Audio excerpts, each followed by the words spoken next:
네, 이틀 전부터 40건 넘는 산불이 잇따랐습니다. 진화 작업이 사흘째 진행되고 있는 곳도 있습니다. 하지만 오늘 밤부터 전국에 많은 양의 비가 내리면서 산불도 고비를 넘길 것으로 보이는데요. 기상재난 전문 기자와 함께 산불 상황과 전망 분석해 보겠습니다. 김민경 기자. 네, 김민경입니다. 네, 일단 지금 불이 난 곳 산불 상황부터 정리를 좀 해주시죠.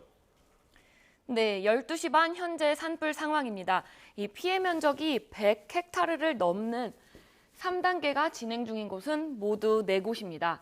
이 충남 홍성과 금산은 이 사흘째 불이 이어지고 있고요. 어제 산불이 발생한 전남 한평과 순천도 불길이 거셉니다. 이 경기 남양주와 화성, 전남 보성은 초기 대응 중입니다. 네, 충남 홍성과 금산 산불은 진화가 더딥니다. 이유가 무엇인가요? 네, 가장 큰 이유는 바람이 강하기 때문입니다. 이 그제와 어제 홍성과 금산 지역에는 최대 순간풍속 초속 10m 안팎의 돌풍이 이어졌습니다. 이 초속 10m는 이 강풍의 불티를 2km까지 날려보낼 수 있습니다.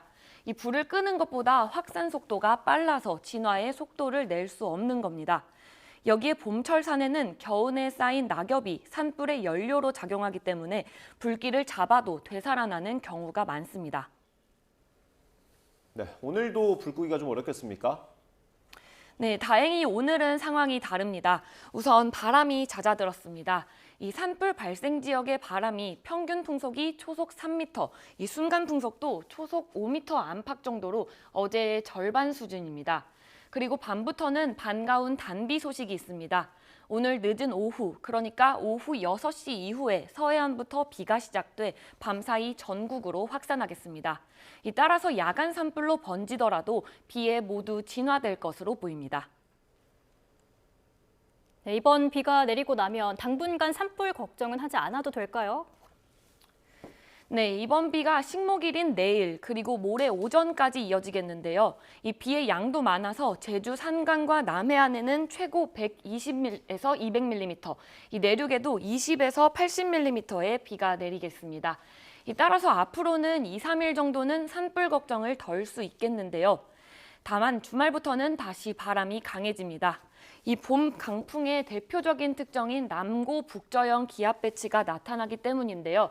이렇게 되면 동해안에는 대형 산불 때마다 동반됐던 이 강한 서풍인 양간지풍이 불게 됩니다. 이 서쪽이 아닌 동쪽 지역에서 산불 위협이 재현될 수 있는 만큼 지속적인 경계가 필요합니다. 지금까지 YTN 김민경입니다.